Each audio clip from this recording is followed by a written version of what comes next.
रहे हैं आप, मैं हूं आपके साथ प्रांशु राठौर। लोकसभा चुनाव 2024 के नतीजे सामने आने के बाद देश भर में अब सियासत गरमाई हुई है। भारतीय जनता पार्टी में खलबली मच गई है और अब यहां पर कयास अटकलें ये तेज हो चुके हैं कि बीजेपी आलाकमान कुछ दिग्गज नेताओं से इस्तीफे ले सकते हैं। दरअसल ये कयासबाजी इस वजह से तेज हो गई है जब से महाराष्ट्र के उप मुख्यमंत्री देवेंद्र फडणवीस ने खराब प्रदर्शन को देखते हुए अपने इस्तीफे की पेशकश कर दी और अब बात पहुंच चुकी है उत्तर प्रदेश के मुख्यमंत्री योगी आदित्यनाथ पर। क्या योगी आदित्यनाथ भी इस्तीफे की तरफ रुख करना चाहेंगे? क्या वाकई में बीजेपी आलाकमान भी उत्तर प्रदेश की सियासत को देखते हुए उत्तर प्रदेश में जिस तरह से हार का उन्होंने सामना किया है तमाम सीटों पर, क्या उसे देखते हुए सीएम योगी आदित्यनाथ को दरकिनार करने की कोशिश करते हुए देखे जाएंगे या नहीं? इन्हीं तमाम सवालों का जवाब तलाशने की कोशिश करेंगे आज इस बहस में। हमारे साथ इस वक्त मौजूद हैं दौलत।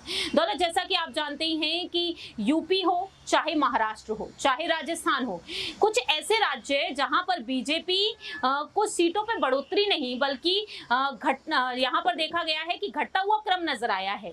जो बीजेपी यूपी की 80 लोकसभा सीटों में से तकरीबन 75 सीटों पर जीत का आंकड़ा रख रही थी अपने दम पर, लेकिन वह 80 तो नहीं पहुंचती है, ना ही 75 पहुंचती है, बल्कि वह तो समाजवादी पार्टी से भी नीचे आकर गिरती हुई नजर आई है। 32 सीटों पर ही सिमट जाती है और समाजवादी पार्टी 36 सीटों पर नजर आ जाती है। तो यहाँ पर देखा गया है कि 32 सीटें बढ़ती हुई नजर आई हैं सपा के लिए, कांग्रेस के लिए भी सीटें बढ़ती हुई नजर आई हैं, लेकिन बीजेपी के लिए यहाँ पर सीटें घट जाती हैं। तो क्या यहाँ पर हार का ठीकरा सीएम योगी आदित्यनाथ पर वाकई में फोड़ा जा रहा है? देखिए, यहाँ पर यूपी में जिस तरीके की तस्वीरें सामने आई वो कहीं ना कहीं बीजेपी के लिए निराशाजनक थी। वो उस सीट से आ गए जहाँ पर उन्होंने अयोध्या में श्री राम मंदिर की प्राण प्रतिष्ठा की थी, रामलला की मूर्ति की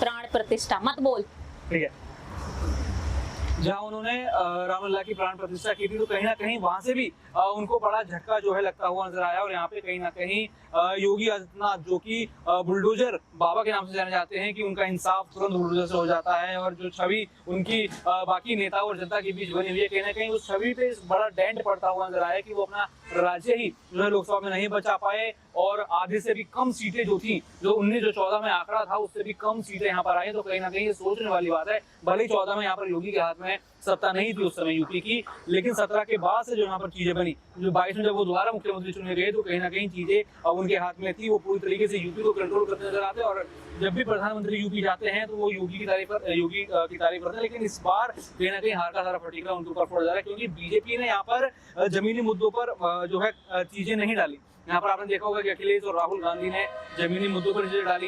यहाँ पर दलितों को उनका हक बताया कि आपका हक है और सरकार आपको किस तरीके से ट्रीट कर रही है। और यहाँ पर बीजेपी मात्र अपने कोर वोटर्स और अपर कास्ट लोगों पर थी। और साथ ही साथ राम मंदिर का मुद्दा था कि हम तो राम मंदिर तो हो चुका है, 22 जनवरी को वो कार्यक्रम हो चुका था, उसके बाद उनको एक कंफर्म था।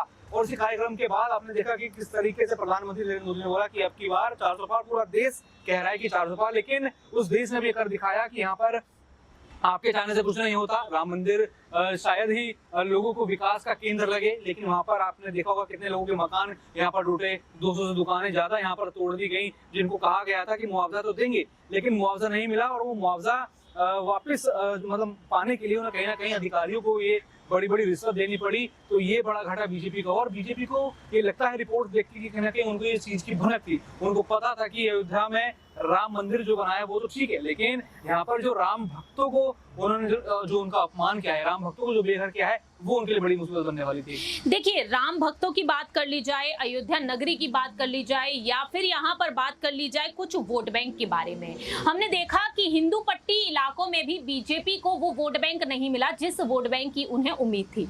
एक और बड़ी बात जो निकलकर सामने आई कि ठाकुरों की नाराजगी यहाँ पर नजर आई है। कहीं ना कहीं ठाकुर राजपूत समुदाय नाराज होते हुए नजर आए। और दूसरी बड़ी बात यहाँ पर सीएम योगी को लेकर ये बातें भी कही गई। आम आदमी पार्टी की तरफ से दिल्ली के मुख्यमंत्री अरविंद केजरीवाल भी ये कह चुके थे कि अगर भाजपा बहुमत में आती है और सरकार बनाती है तो सीएम योगी आदित्यनाथ को हटा दिया जाएगा।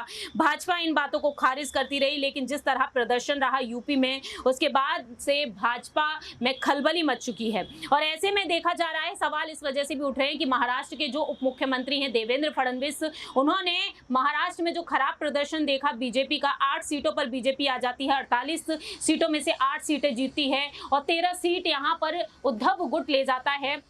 दूसरी ही तरफ कुछ सीटों पर एकनाथ शिंदे का गुट नजर आता है, तो एकनाथ शिंदे और एनसीपी और बीजेपी मिलकर यहां पर चुनाव लड़ती है और अजित पवार एक ही सीट पर नजर आते हैं। तो ऐसे में उसे देखते हुए, खराब प्रदर्शन को देखते हुए महाराष्ट्र के उप मुख्यमंत्री देवेंद्र फडणवीस अपने इस्तीफे की पेशकश कर देते हैं। हालांकि अब उस प्रस्ताव को बीजेपी की तरफ से ठुकरा दिया गया है, स्वीकार नहीं किया गया है उनके इस्तीफे को। लेकिन ऐसे में इस स्थिति को देखते हुए महाराष्ट्र से अब बयानबाजी तेज हो चुकी है। आपको जानकारी दे दें कि अब महाराष्ट्र उद्धव गुट से नेता संजय राउत ने अपनी बात रखी। क्या कुछ कहा संजय राउत ने, सुनिए जरा। देखिए, ऐसी नौटंकी राजनीति में होती है। आपके साथ ही केसरकर साहब ने बयान दिया, राउत साहब आगे बढ़ाने के लिए किया जा रहा है। मोदी जी भी इस प्रकार की नौटंकी करते हैं, नाटक करते हैं, कभी रोते हैं, कभी हंसते हैं, कभी भागते हैं, कभी बैठते हैं। उनके चेले हैं ये सब। महाराष्ट्र ने देवेंद्र फडणवीस की लीडरशिप को नकारा है।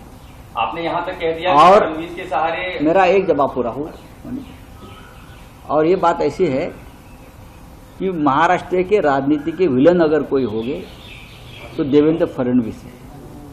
देवेंद्र फडणवीस की वजह से महाराष्ट्र में बीजेपी की दुर्गति हुई है। जिस प्रकार से बदले की राजनीति,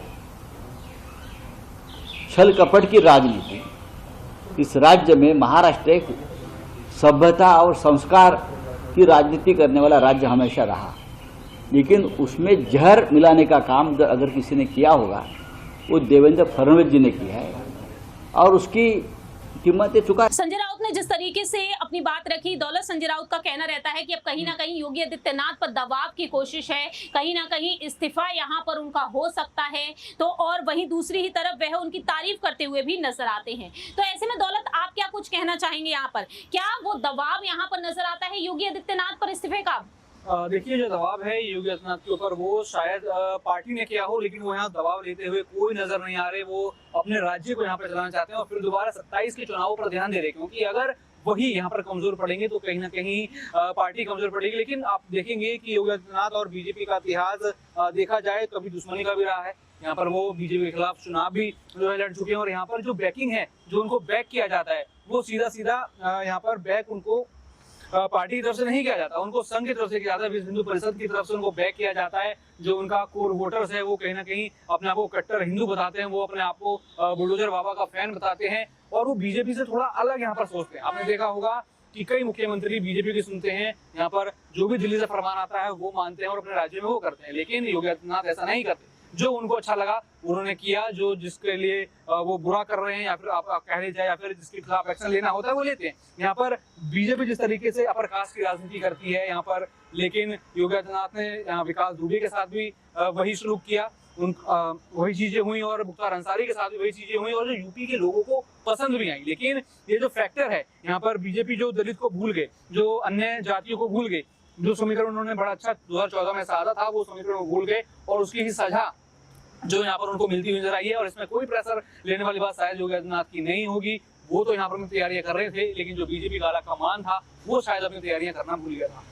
देखिए, बिल्कुल अब यही देखना होगा। सीएम योगी आदित्यनाथ पर फिलहाल तो पार्टी हाईकमान की तरफ से कोई यहाँ पर दबाव दिखाई नहीं दे रहा, लेकिन बयानबाजी तेज है। लेकिन आप यहाँ पर क्या कुछ कहना चाहेंगे? सीएम योगी आदित्यनाथ क्या उत्तर प्रदेश की सियासत में इसी तरीके से सटीक आपको पसंद है या फिर नहीं? क्योंकि 2027 में एक बार फिर से विधानसभा चुनाव होंगे यूपी में। देखना होगा कि आखिरकार मुख्यमंत्री पद पर इस बार कौन नजर आएगा। देश और दुनिया की तमाम खबरों के लिए आप देखते रहिए UIP न्यूज। धन्यवाद।